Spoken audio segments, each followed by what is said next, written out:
taking a step. The moment we realize how heavy our destiny is, it means that nobody has ever imagined the destiny you are going to carry. I mean, the destiny that you are carrying.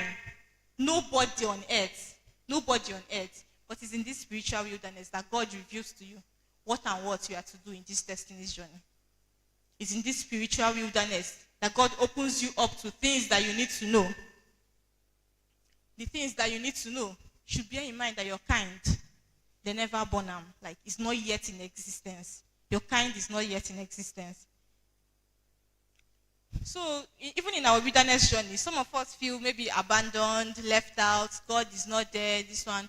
But it's a lie. It's not a place of abandonment. It is not a place of abandonment, but a place of constant encounter. That's where we build our prayer life. That's where you build your Bible study life. That's where you build your fasting life. All these things, you must do it. You think our papas and mamas in the Lord just arrived. It's a lie. They did not just arrive. They labored for it in their wilderness season. They labored for it. They labored for it. Let's look at Joseph. Joseph had a dream. Yes, he had a dream when he was with his siblings. He had an idea of greatness. He knew that he was going to be great. But did he just become great? No. First of all, God took him to Potiphar's house. That was where he learned how to, everything that Potiphar had was under his care. He learned how to, manage abundance, how to manage wealth. After there, God still took him to the prison. He spent 14 years in prison. What did he learn there? How to manage crisis, how to manage challenges. And trust me, your wilderness season, God is teaching you how to manage abundance. When abundance comes, you are able to manage it. When crises come, when problems come, when challenges come, you are also able to manage it.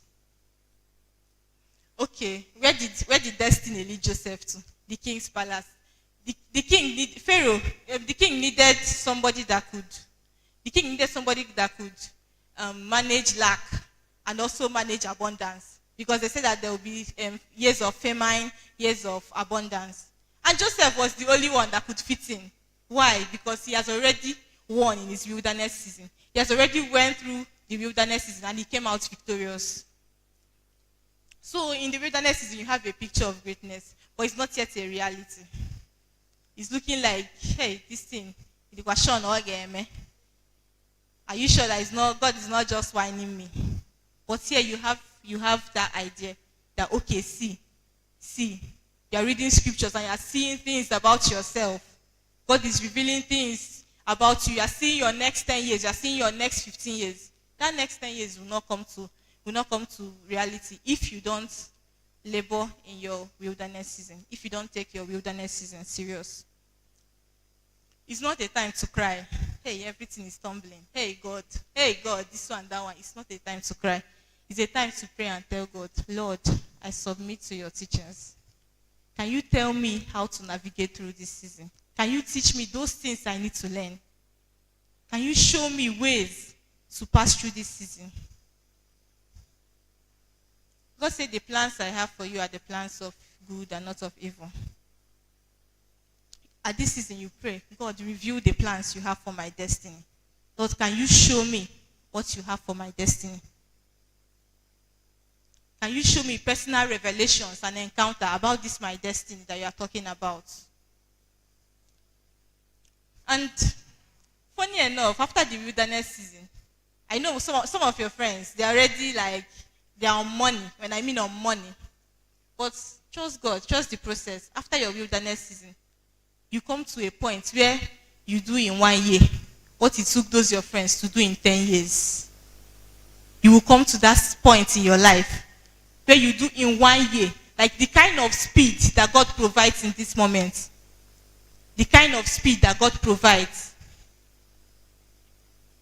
A normal man will struggle to do that thing in 10 years. But you find yourself doing it in months. You find yourself doing it in just few years. God teaches you godly characters. God teaches you how to operate with spirits, how to hear spirits, how to sense spirits, how to know that, okay, if you enter in a place, See, this is the Spirit of God, this is this one, this is the other one. You sense spirit, you hear from God. You hear from God. And there's so much to say here, but then the moderator is already warning me. The third phase of destiny is the promised land. And I think that's where we are all heading to, the promised land. After God led the children of Israel from Egypt to the wilderness, after the wilderness, they now entered the promised land. So the promised land is like, the Bible called the promised land a land flowing with milk and honey. So it's a sort of abundance, sort of signifies abundance. The promised land is a spiritual reality. It's a spiritual possibility. All those things that God was telling you in your wilderness season, all those things that God was revealing to you in your wilderness season, this is where you are now seeing them as reality. You are seeing them as possibility. You start seeing the manifestation of the things you asked from God in your wilderness season.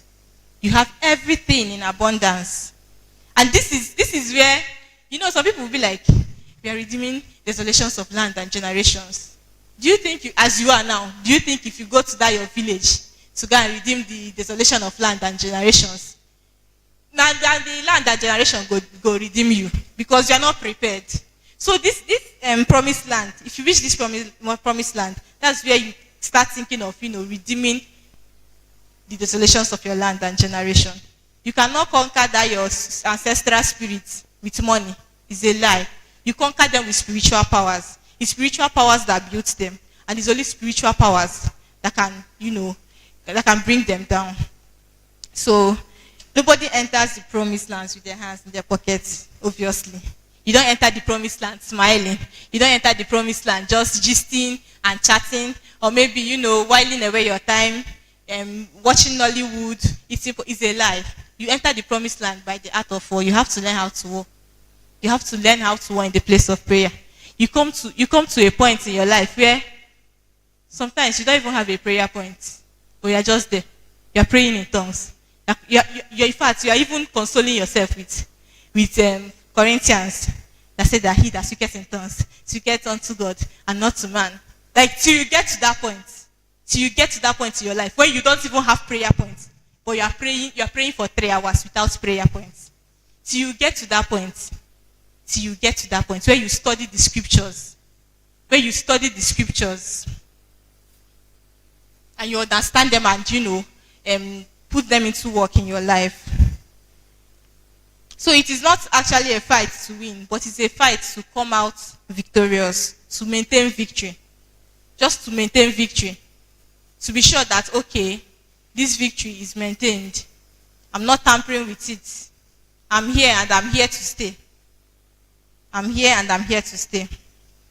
So the last thing I would say is that nobody possesses the promised land by just sitting down or by being careless.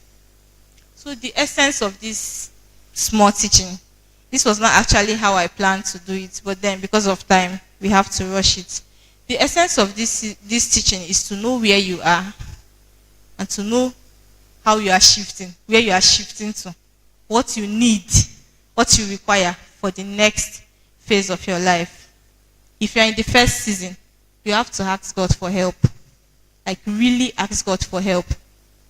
God, enough is enough. This sinful practice cannot continue bundling me, cannot continue having it ruling me. You tell God, please, I'm tired of this phase of my life. I want to shift to the next phase. And if you're in your wilderness season, why not take it serious? Why not take it serious and take the lessons that you need to learn there? Take them into your next season, the promised land. As we think about this,